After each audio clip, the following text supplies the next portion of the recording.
સમગ્ર રાજ્યમાં 76મા વનમહોત્સવની ઉજવણી કરવામાં આવી રહી છે ત્યારે રાજ્યના છેવાડે આવેલા ડાંગ જિલ્લામાં આજરોજ વઘઈ કૃષિ યુનિવર્સિટી ખાતે વિધાનસભા નાયબ મુખ્ય દંડક શ્રી વિજયભાઈ પટેલની વિશેષ ઉપસ્થિતિમાં 76મા વનમહોત્સવની ઉજવણી કરવામાં આવી હતી। સમગ્ર રાજ્યમાં 76મા વનમહોત્સવની ઉજવણી કરવામાં આવી રહી છે ત્યારે રાજ્યના છેવાડે આવેલ ડાંગ જિલ્લામાં પણ આજરોજ વઘઈ કૃષિ યુનિવર્સિટી ખાતે વિધાનસભા નાયબ મુખ્ય દંડક શ્રી વિજયભાઈ પટેલની વિશેષ ઉપસ્થિતિમાં 76મા વનમહોત્સવની ઉજવણી કરવામાં આવી હતી। બાપદાદાઓથી ડાંગીજનોનો પ્રકૃતિ સાથે નાતો રહ્યો છે। ડાંગ જિલ્લાના આદિવાસી લોકો પ્રકૃતિ પૂજક છે। પ્રત્યેક ડાંગીજનોની ઓળખ, માન સન્માન અને સમગ્ર જીવન જંગલને આભારી છે તેમ જણાવતા ડાંગના ધારાસભ્ય વ ગુજરાત વિધાનસભાના નાયબ મુખ્ય દંડક શ્રી વિજયભાઈ પટેલે જીવનમાં વનોની મહત્તા સ્પષ્ટ કરતા સૌને તેની જાળવણીનું આહવાન કર્યું હતું।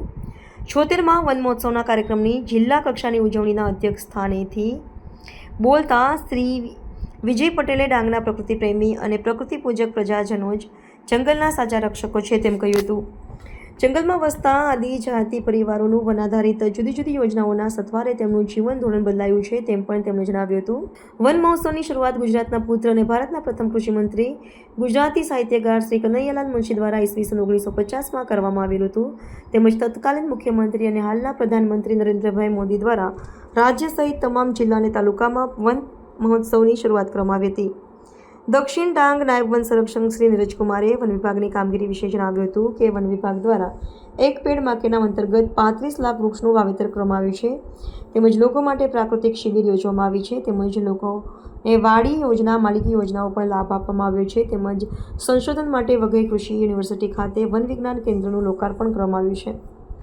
કાર્યક્રમ દરમિયાન માલિકી યોજનાના લાભાર્થીઓને ચેક વિતરણ, વન ધન વિકાસ યોજનાના લાભાર્થીઓને કીટ વિતરણ તેમજ ખેડૂતોને આંબા કલમ દ્વારા સન્માનિત કરવામાં આવ્યા હતા। ગુજરાત વિધાનસભા નાયબ દંડક શ્રી વિજયભાઈ પટેલ અને મહાનુભાવો દ્વારા કૃષિ યુનિવર્સિટીના પ્રાંગણમાં એક પેડ માં કે નામ અભિયાન અંતર્ગત વૃક્ષારોપણ કર્યું હતું। 76મો વન મહોત્સવ ડાંગ જિલ્લાની અંદર કૃષિ યુનિવર્સિટી વઘઈ ખાતે યોજવામાં આવેલો હતો। આ કાર્યક્રમની અંદર જિલ્લા પંચાયતના માનનીય પ્રમુખ શ્રીમતી નિર્મળાબહેન, આપણા સુરત વર્તુળના વન સંરક્ષક શ્રી પુનિત મેયર સાહેબ, અમારા તાલુકાના પ્રમુખશ્રી અને અધિકારીઓ અને પ્રજાના પ્રતિનિધિશ્રીઓ ખૂબ મોટી સંખ્યામાં હાજર હતા।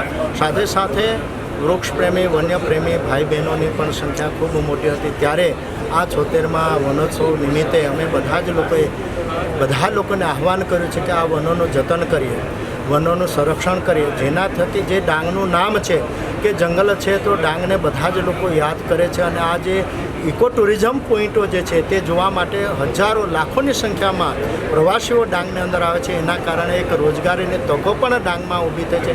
હજુ પણ ઘણા બધા એવા પોઈન્ટો છે એને હજુ પણ ડેવલપ કરવા માટે અમે સરકારશ્રીની અંદર રજૂઆતો કરી છે। આવનાર દિવસોની અંદર બધા જ લોકોને અમે કીધું છે કે પોતપોતાના જન્મદિવસ નિમિત્તે પણ જેમ આપણા દેશના વડાપ્રધાન નરેન્દ્રભાઈ મોદી સાહેબે આહવાન કર્યું છે એક પેડ માં કે નામના અભિયાનની અંદર બધા જ લોકો જોડાય અને ચાલુ વર્ષે પણ આ 76મો વન મહોત્સવ આ રાજ્યના માનનીય મુખ્યમંત્રી શ્રી ભૂપેન્દ્રભાઈ પટેલ સાહેબે 30મી તારીખથી શરૂઆત કરી છે। એ નિમિત્તે આજે આ ડાંગ જિલ્લાની અંદર વનોત્સવની ઉજવણી થઈ છે। ખૂબ મોટા સંખ્યાની અંદર ભાઈઓ બહેનોએ ભાગ લીધો હતો અને અનેક લાભાર્થીઓ હતા। એ લાભાર્થીઓને અમે લાભાન્વિત કર્યા છે અને આવનાર દિવસોની અંદર અમે બધાએ સંકલ્પ કર્યો છે કે આ ડાંગને હજુ પણ નવપલ્લિત કરીએ, ડાંગની ધરતીને નવપલ્લિત કરીને હજુ પણ હરિયાળું ડાંગ બને એના માટે સંકલ્પ લઈને અમે બધા અહીંથી છૂટા પડ્યા છે। તમારો બધાનો ખૂબ આભાર।